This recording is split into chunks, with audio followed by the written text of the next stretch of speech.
Let's learn to make sentences using tenses. तर tenses म्हणजे काय? तर काळ. तर 3 काळ असतात. भूतकाळ, भविष्यकाळ आणि वर्तमान काळ. पास्ट म्हणजे भूतकाळ, प्रेझेंट म्हणजे वर्तमान काळ आणि फ्युचर म्हणजे भविष्यकाळ. तर पहिला शब्द आहे गो. तर गोचा पास्ट होतो वेंट म्हणजे गेलेलो. गोचा प्रेझेंट होतो गोइंग म्हणजे मी चाललो आहे. आणि फ्युचर होतो विल गो म्हणजे मी जाणार आहे. तर सेंटेन्सेस बघा.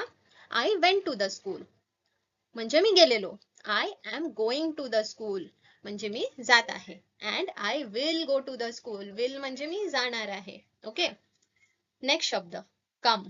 आता कमचा पास्ट होतो केम म्हणजे आला होता. कमिंग म्हणजे येत आहे. आणि फ्युचर कम म्हणजे येणार आहे. ओके. सेंटेन्सेस बघा.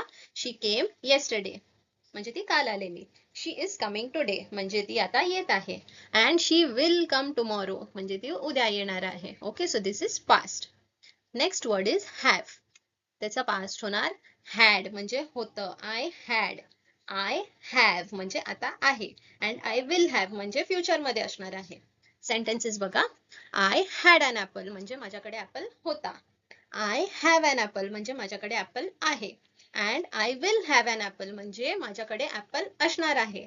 सो फ्रेंड्स, हा व्हिडिओ आवडला असेल तर प्लीज चॅनलला सबस्क्राईब करा for more videos like this. Thank you.